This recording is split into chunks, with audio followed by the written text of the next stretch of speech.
What if I told you desire isn't a trap, but a compass? Something burning inside you that culture has tried to control or suppress, but is actually an ancestral force, a hidden intelligence that can open doors to higher levels of being. From childhood, we're taught to distrust desire. We hear it's just the body, impulse, sin, or distraction. That true spirituality lies beyond pleasure, beyond the flesh. But the ancient sages of the East saw things differently. To them, desire was a map, a sacred flow, an expression of ki, the vital energy flowing between heaven and earth, the visible and the invisible. Today, I invite you to journey deep into that energy where desire isn't just a shallow feeling, but the soul's pulse searching for itself. This video isn't a biology lecture or self-help talk. It's an esoteric revelation, a deep dive into the metaphysics of desire, exploring how forces like yin and yang, qi, and Taoist sexual alchemy reveal the hidden potential of our bodies, not as prisons, but as sacred temples. We'll talk about how desire is a language, how its movement holds the eternal dance of opposites, and how understanding its flow can bring not only physical vitality, but expanded consciousness, intuitive wisdom, and creative power.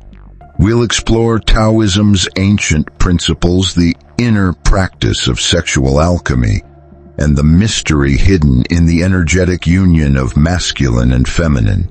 But a warning, this isn't for casual onlookers. It's for those who sense that within desire's fiercest fire lies a gateway to the divine. That ecstasy isn't the final goal, but the threshold, and that when cultivated wisely, desire becomes a path to self-transformation and transcendence. The video is split into 6 parts. First, we'll uncover the philosophy and history behind these teachings. Then, we'll break down key ideas: qi, yin and yang, sexual energy as sacred power. We'll see practical ways to apply this, finishing with a reflection that could change your relationship with yourself forever. So take a deep breath, feel your energy, and get ready to go beyond the body to the root of being. To truly understand desire through Taoism's lens, we first need to let go of a big lie, that the body is less than the spirit, and desire blocks enlightenment. This idea, common in some religious and moral traditions, was never shared by the ancient Taoist sages. For them, the body was a living temple, and desire a divine current that, if understood and refined, could lead us to heaven. Taoism centers on the unity of opposites, yin and yang, dark and light, masculine and feminine, movement and stillness. This duality isn't conflict but a dance, not separation but balance. According to the Tao Te Ching, the Tao creates the one creates the two create the three, and the three create all things. Desire isn't separate from the Tao, it's its dynamic expression. Qi, the force flowing through our body's channels, accumulating in organs, moving with breath, is not just biological energy but spiritual, psychic, cosmic energy. One of its greatest power sources lies in sexual energy. In Taoist tradition, each person is born with a set amount of jing, or vital essence, especially stored in sexual organs. Losing too much through excess or neglect leads to weakness, illness, and spiritual disconnection. That's why Taoist alchemists didn't try to suppress desire, but to refine and transform it.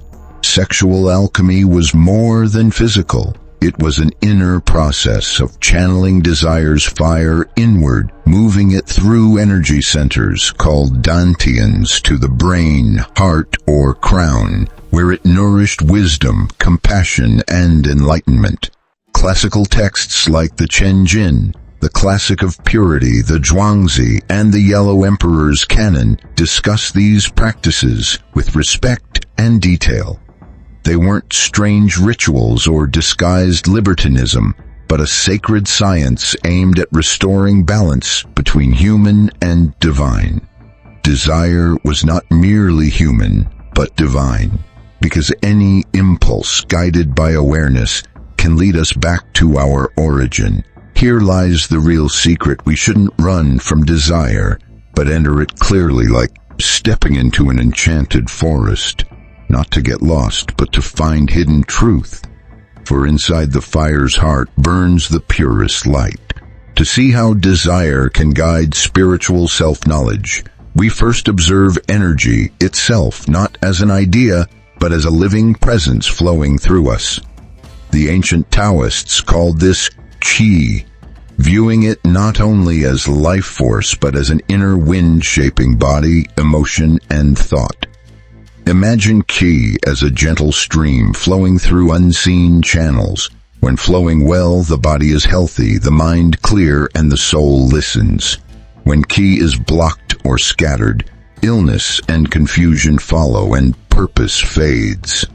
In this view, desire isn't a mistake, but a strong qi expression seeking movement, growth, and wholeness.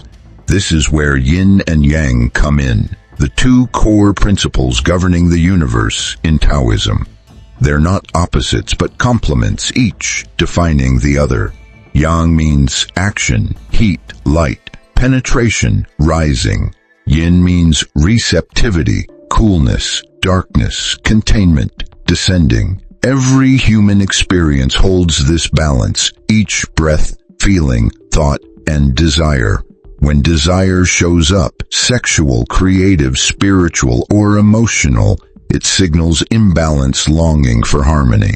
For example, fiery desire might be excess, yang needing yin's calm to receive and complete it. The goal isn't to suppress that fire, but to guide it wisely with sacred intelligence. The Taoists understood that desire, when misunderstood, could consume us, but when properly directed, it could enlighten us. Desire is like a flame. It can burn you or provide warmth and light if placed on the right altar. That altar is your conscious body. Practically, this starts with recognizing the body as an energetic map. The Taoists talked about three main energy centers: the lower dantian in the belly, linked to desire, sexuality, and vitality; the middle dantian in the heart, connected to love, compassion, and empathy; and the upper dantian in the brow, our gateway to spiritual vision, intuition, and enlightenment. When desire arises, the impulse, the attraction, the energy pulsing from the belly, most of us instinctively try to release it outward. But Taoist alchemists taught something radically different. To make that fire rise, to feel it fully, breathe with it, and guide it up to the heart, then the mind, and beyond, to the crown of the head. This inner journey transforms physical desire into compassionate love, then into clear vision, and finally into union with the subtle. Desire stops being a primitive urge and becomes a ladder to divinity. This isn't done through force or repression, but through awareness, presence, and gentle, consistent practice. Breath is the key. It's the bridge between qi and consciousness. When you breathe deeply with awareness and relax your body, qi begins to flow again, and desire stops feeling like a storm, becoming instead a sacred wind. This is where sexuality becomes alchemy, and the body turns into a spiritual laboratory. Because desire, when raised, doesn't disappear, it refines. By now we see that desire isn't the enemy but a messenger, and the qi that feeds it can either heal or break us depending on how we guide it. Now we enter the most sacred ground, Taoist sexual alchemy. Here the body isn't a burden but a subtle cauldron where matter meets spirit. Sexual energy, called yang, is the densest, most powerful form of qi. It's the ultimate creative force. It brings new life into the world, but if misunderstood or wasted, it drains quickly. So the Taoist sage neither denies nor blindly indulges it, but transforms it, turning the lead of instinct into the gold of consciousness. And that's where alchemy begins. Sexual alchemy isn't just physical exercises or partner practices. It's primarily inner work, an energetic transformation you do yourself. The body becomes a temple, every organ, muscle, and breath a sacred symbol. The union of masculine and feminine, whether in intimacy or meditation, isn't just bodies meeting but a fusion of cosmic forces. This union creates a third power. In Chinese esoteric tradition, from yin and yang arises Shen, the spirit, the light, elevated consciousness. The goal isn't orgasm but inner ecstasy, an energetic expansion that lifts the body's vibration and tunes it to higher realms. But to reach that state, one thing is essential: full presence.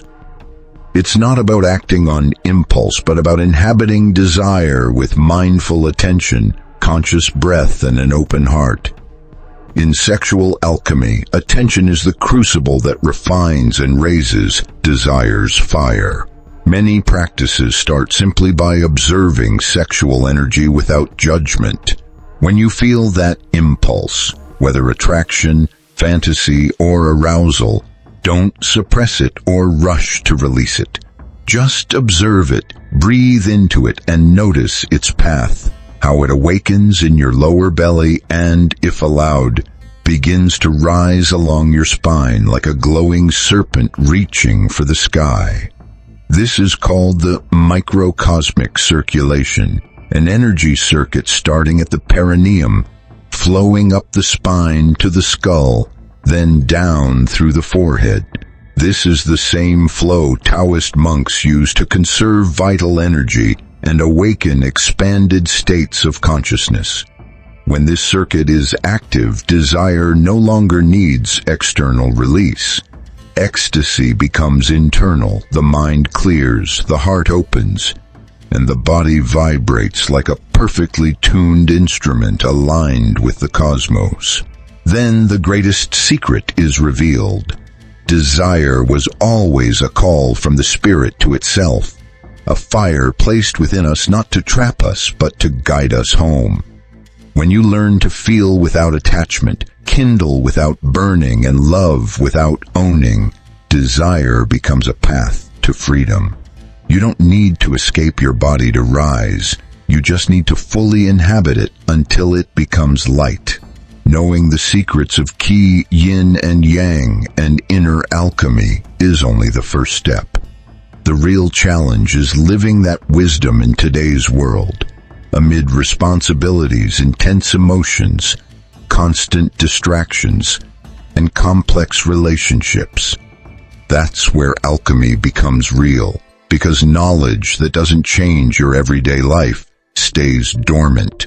Here are 5 key tips for bringing this ancient wisdom into your daily routine. No dogma, no rigidity, just the respect the sacred deserves. 1. Change how you relate to desire. See it as energy, not a command to obey right away. When you feel sexual, emotional, creative, or spiritual desire, don't treat it like an order. Observe it as energy that wants to move and express.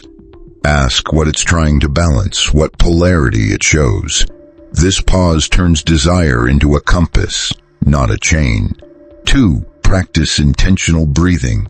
Breath is the quickest way to move qi. Make conscious breathing a ritual 3 times a day. Inhale slowly and deeply through your nose, drawing air into your lower belly. Exhale gently through your mouth, imagining energy flowing through your whole body. Do this especially when desire arises. Don't react, breathe, and guide. 3. Channel desire into creative or meditative acts. When inner fire has no outlet, it spills out chaotically in anxiety, impulsiveness, frustration. But when channeled, it fuels your art, vision, and sensitivity. Write, dance, paint, meditate. Make love to the world, not just to a person. Every real creation is a form of sacred eroticism. 4. Honor your body as an energetic field. Avoid habits that drain your chi. Too much screen time, heavy meals, constant stress. Treat your body like an ancient temple. Sleep well, move with awareness, nourish yourself wisely. These are alchemical acts. Remember, an exhausted body can't hold elevated energy. 5. Honor the balance of polarity in your relationships. Every human connection is a dance of yin and yang. Learn to notice when you're expressing active yang energy and when you're shifting into receptive yin energy. Aim for balance, not control. If you feel overwhelmed, activate your energy. If you're too wired, soften and receive. Harmony isn't about being rigid. It's a constant dance of adjustment. Finally, remember this. You're not here to deny your desire or blindly follow it. You're here to awaken within it, refine it, guide it, and let it lead you to the place where body, emotion, and soul sing together as one. Every desire carries a message, and when you truly listen, desire stops screaming and starts guiding. Now you know what many have forgotten. Desire isn't a flaw, but the language of the soul. You're not split between body and spirit, but a living bridge between the visible and invisible. Every time you feel deep longing, attraction, fire, or a need to expand, you're not falling into being merely human, you're being called by the divine. When approached with awareness, desire reveals itself as one of the universe's most refined forces, a current that, if you navigate without fear, can carry you into the heart of mystery. And that mystery is you. We've explored Qi as primal energy, Yin and Yang as the cosmic dance, and sexual alchemy as the science of spirit. You've learned the body isn't a barrier but an instrument for growth. The fire inside you doesn't need to be snuffed out, but guided. Desire isn't eliminated, but transformed. This transformation starts with a choice: to look inside without judgment, to breathe with your energy, to listen to your impulses, to hold yourself when needed, to express yourself mindfully when the moment is right, to become an alchemist of everyday life, turning every emotion, impulse, and vibration into embodied wisdom. Taoism as a living philosophy doesn't seek absolute answers. It seeks harmony. It doesn't demand perfection, but presence. And presence begins when you pause and let yourself feel without fear, observe without rushing, desire without being enslaved. Because what truly changes your life isn't how intense desire is, but how clearly you guide it. Maybe starting today, you'll see desire through new eyes. Maybe you'll begin to see it as a torch, lighting up the parts of you that have been asleep, showing you what you long for, not just to own, but to reclaim, to remember who you are when you're whole. And if anyone asks you, what does all this inner fire mean? You'll answer with confidence, this fire doesn't consume me. It reveals me, because now I know desire isn't the end but the doorway, and beyond the body waits the soul. If this video has sparked something in you, if it's helped you see your energy in a new way, subscribe, like, and share this message with others seeking the sacred, because when one of us awakens, we light a flame that brightens the path for others. May the alchemy continue within you, in your breath, in your conscious desire, Thank you for watching and for remembering.